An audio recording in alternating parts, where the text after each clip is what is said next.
മുട്ടായി, കോഴിമുട്ടായി, നാടൻ കോഴിമുട്ടായി, മുട്ടായി, മുട്ടായി, മുട്ടായി, കോഴിമുട്ടായി, കോഴിമുട്ടായി, നാടൻ കോഴിമുട്ടായി.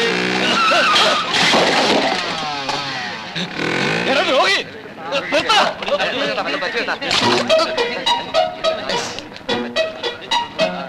കോഴിയല്ല പറന്നു മുട്ടയിരുന്നു. വല്ലതും പറ്റിയോ? പിന്നെ പറ്റാതെ 500 രൂപയുടെ മുട്ടയല്ലേ പൊട്ടിയത്. അതല്ല ദേഹത്ത് വല്ലതും പറ്റിയോ? ഇല്ല, എനിക്കൊന്നും പറ്റിയില്ല. ഒരാള് ആക്സിഡന്റ് പെട്ട് മരിക്കാൻ പോകുമ്പോ അയാൾ എത്രയും പെട്ടെന്ന് ആശുപത്രിയിൽ എത്തിക്കാൻ ചർച്ച നടത്താൻ വേണ്ടത്.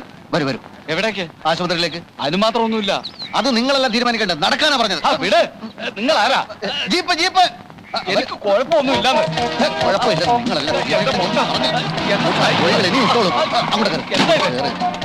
ഞാൻ ഈ ആക്സിഡന്റ് ഉണ്ടായാലും എല്ലാവരും രക്ഷിക്കുന്നതാ. നേരെ ശങ്കരമംഗൽ ആശുപത്രിയിലോട്ട് പോട്ടെ.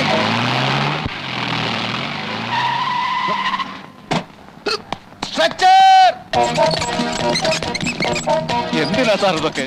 നിങ്ങൾ അധികം സംസാരിക്കരുത്. ഇതൊക്കെ എന്തിനാണെന്ന് എല്ലാ പരിശോധനയും കഴിയുമ്പോൾ മനസ്സിലാവും. സിസ്റ്റർ, രക്തം, കഫം, മലം, മൂത്രം എല്ലാം വിശദമായി പരിശോധിക്കണം. എക്സ്റേ, തലയുടെ, നെഞ്ചിന്റെ, പിന്നെ എല്ലാ സന്ധി ബന്ധങ്ങളുടെയും ഓരോന്നിരിക്കട്ടെ.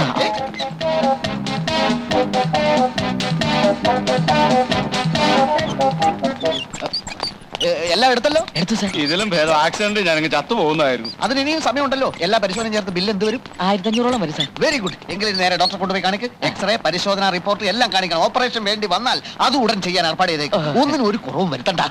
എന്റെ ഭഗവാനെ. ശ്വാസം വലിച്ചു വിട്ടെ.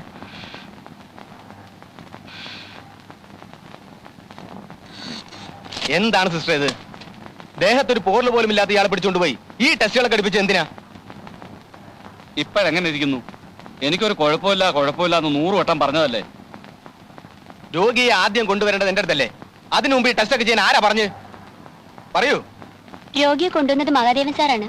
പുള്ളിക്കാരൻ തന്നെ ടെസ്റ്റുകൾ എടുക്കാൻ പറഞ്ഞതും. ഈ മഹാദേവനെ നിങ്ങൾക്ക് പരിചയമുണ്ടോ? ഞാൻ ആദ്യമായിട്ട് കാണുക സാർ. ഒരു പ്രശ്നവും ഇല്ലാത്ത എന്നെ പിടിച്ചു വലിച്ച് ജീപ്പി കയറ്റി ഒരു വരവായിരുന്നു. അത് ശരി. ഈ പറഞ്ഞ മഹാദേവനാണ് ഈ ആശുപത്രിയുടെ ഉടമസ്ഥൻ. മനസ്സിലായോ? മനസ്സിലായി. എന്റെ കാശ് പിടുങ്ങാനുള്ള സൂത്രപ്പണിയായിരുന്നു ഇതൊക്കെ.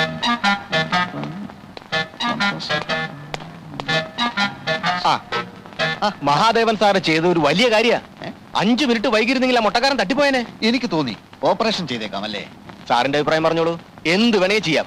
കാലും കൈയും തലയും എല്ലാം ഓപ്പറേറ്റ് ചെയ്യാം. എന്താ? അതൊക്കെ ഡോക്ടറുടെ ഇഷ്ടം. എന്തായാലും അയാൾ ഒരു 2-3 മാസം ഇവിടെ കിടത്താനുള്ള ഒരു വകുപ്പുണ്ടാക്കിയാൽ വളരെ നല്ലത്. അമ്മാവൻ തമ്പി സാറ് സ്ഥലത്തെത്തിയോ? എത്തിയല്ലോ. എന്താ? അല്ല, 2 പേരോടും ചേർത്ത് എനിക്ക് ചില കാര്യങ്ങൾ പറയാനുണ്ടായിരുന്നു. പറഞ്ഞോളൂ, ഞാനത് അമ്മാവനെ അറിയിച്ചാ പോരെ? അങ്ങനെയാലും മതി. മറ്റൊന്നുമല്ല, ഇത്രയും കഷ്ടപ്പെട്ട് ഒരു ആശുപത്രി നടത്തുന്നതിന് നല്ലത് കട്ടപ്പാറ എടുത്തുകൊണ്ട് രാത്രിയിൽ ഇറങ്ങുന്നതാ കക്കാൻ.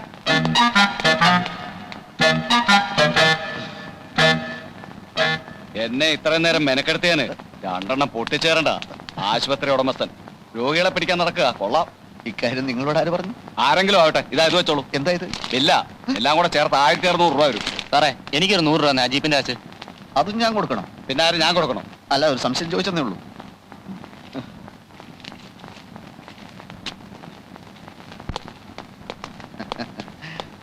ആ മുട്ടക്കാരൻ രോഗിയോട് ഞാനാണ് ഈ സ്ഥാപനത്തിന്റെ ഉടമസ്ഥൻ എന്ന് ഡോക്ടർ പറഞ്ഞു. അത് മഹാ തെമ്മാടിത്തരമായി പോയി. മാസം തോറും പുളിങ്കുരു പോലെ ശമ്പളം എണ്ണി വാങ്ങിക്കുമ്പോ ഈ സ്ഥാപനത്തോട് അല്പം നന്ദി കാണിക്കണം. നന്ദിക്ക് പട്ടികളെ വളർത്തുന്നതാണ് കൂടുതൽ നല്ലത്. പ്രൊഫഷണൽ എത്തിക്സ് എന്ന് പറഞ്ഞൊരു സാധനമുണ്ട്. അമ്മാവൻ അനന്തരവൻ അതിന്റെ അർത്ഥം അറിയില്ലെന്നറിയാം. മിസ്റ്റർ, രോഗികളെ വഞ്ചിക്കുന്നതിന് ഒരു പരിധിയൊക്കെ ഉണ്ട്. താൻ ആരാടോ? ഹരിശ്ചന്ദ്രനോ? മര്യാദയ്ക്ക് സംസാരിച്ചില്ലെങ്കിൽ ആശുപത്രിയാണെന്ന് ഞാൻ നോക്കില്ല. താൻ എന്ത് ചെയ്യടോ?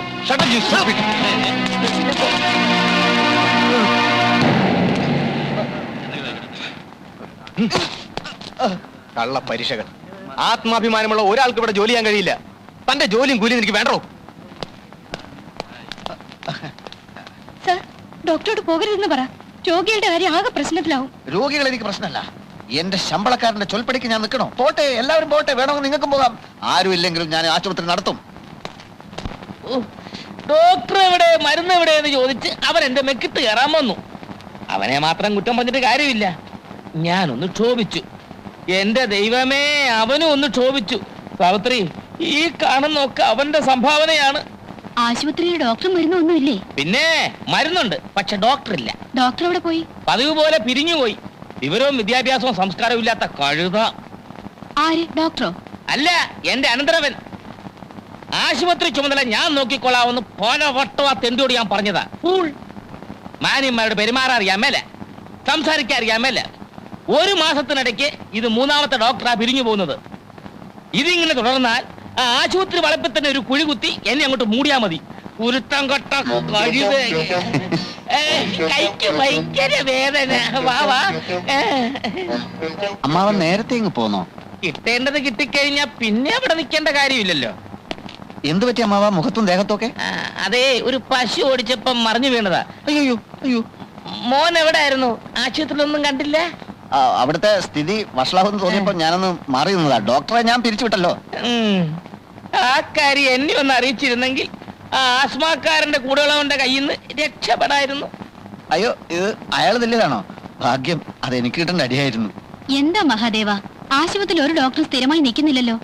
അമ്മായി, ഈ ഇരിക്കുന്നത് എന്റെ അമ്മാവനല്ല, ദൈവ. എന്റെ ദൈവ.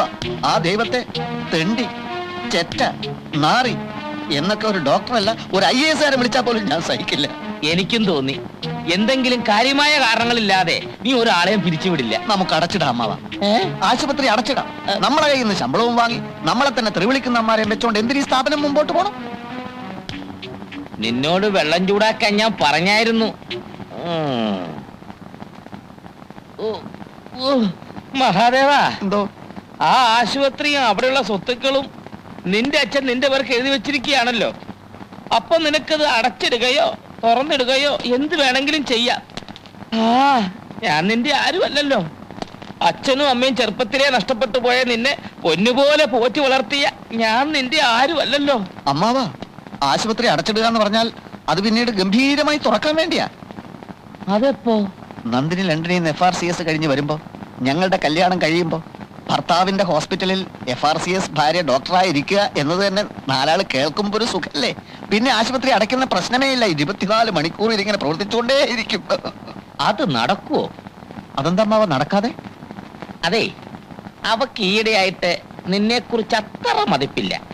കത്തിനൊരു സൂചന ഉണ്ടായിരുന്നു. അമ്മാവ, നീ കൊളരാത്തവനാണ്, തെണ്ടിയാണ്, കഴുതയാണ്, പിടിപ്പില്ലാത്തവനാണ്, ഒജ്ഞാനനാണ് എന്നൊക്കെ ആരോ അവളെ എഴുതി അറിയിച്ചിരിക്കുന്നു. ആരാത്? അമ്മായി ആയിരിക്കും. അയ്യേ, അവക്കെന്താ എന്റെ കാര്യം? നിന്നെ കണ്ണു കീറി കണ്ടുകൂടാത്ത ആരോ ഒരാൾ. ആരായിരിക്കും അമ്മാവ അത്? അതല്ലേ എനിക്കും അത്ഭുതം. കാര്യം അവൾ എന്റെ മോളാണെങ്കിലും ലണ്ടനിലൊക്കെ പഠിച്ചു വരുന്ന പെണ്ണോട് നമുക്ക് വല്ലതും നിർബന്ധിക്കാൻ പറ്റുമോ? എനിക്കാണെങ്കിൽ 24 മണിക്കൂർ ഒറ്റ പ്രാർത്ഥനയേ ഉള്ളൂ, നീ തന്നെ അവളെ കെട്ടണേ, നീ തന്നെ അവളെ കെട്ടണേ എന്ന്. അതിനിടയ്ക്കല്ലേ നിനക്കെതിരായിട്ടുള്ള ഈ ഊമക്കത്തുകളുടെ പ്രവാഹം. പക്ഷെ ഞാൻ അവക്കെഴുതി, നീ തെണ്ടിയല്ല, നീ കഴുതയല്ല, നീ കൊച്ചാണനല്ല, എന്തിന് നീ ബഹുമിടുക്കനാന്ന് വരെ ഞാൻ നുണയെഴുതി. പക്ഷേ അവള് വിശ്വസിച്ചായിട്ട് തോന്നുന്നില്ല. ഈ തെറ്റിദ്ധാരണ മാറ്റാൻ എന്താ ഒരു വഴി? ഞാൻ ആലോചിച്ചിട്ട് ഒറ്റ പ്രതിവിധിയെ കാണുന്നുള്ളൂ. നിന്റെ പേരുള്ള സ്വത്തുക്കൾ മുഴുവൻ അവിടെ പേരിലേക്ക് എഴുതി വെച്ച് നോക്കാം.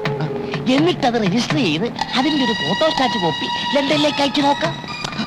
അവിടെ മനസ്സ് മാറുന്നെങ്കിൽ മാറട്ടെന്നേ.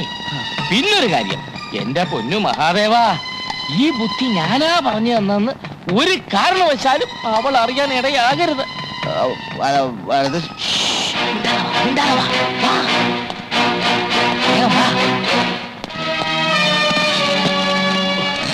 എത്ര കാലമായി എഴുതി വെച്ചിട്ട്. സകല ദൈവങ്ങളെ മനസ്സിൽ ധ്യാനിച്ച് എല്ലാം മംഗളമാകാൻ ഒപ്പിടും. വേനയില്ലേ? എന്നാ വരാം.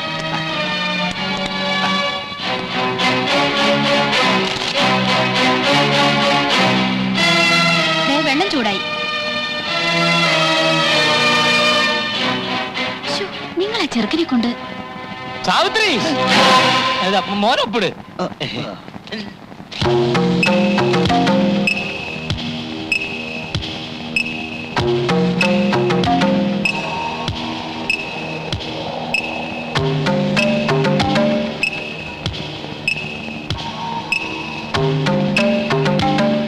ഒപ്പിട് മോനെ. തോലച്ചു. എന്താ? പല്ലി ചലിച്ചു. ഏയ്, അത് പല്ലിയായിരിക്കില്ല, അത് ഞാനാ. കേട്ടില്ലേ? ഇല്ല മാവ, ദേ പല്ലി. ഇന്നിനി നല്ല കാര്യങ്ങളൊന്നും ചെയ്യാൻ പറ്റില്ലല്ലോ, അശുഭ ലക്ഷണല്ലേ. തൽക്കാലം ഇതിവിടെ ഇരിക്കട്ടെ. നമ്മുടെ ആശുപത്രിയിലേക്ക് മിടുക്കനായ ഒരു ഡോക്ടറെ ഞാൻ കൊണ്ടുവരും. നല്ല രീതിയിൽ നടത്തിക്കാട്ടി നന്ദിനിയുടെ തെറ്റിദ്ധാരണ ഞാൻ മാറ്റും. അല്ല,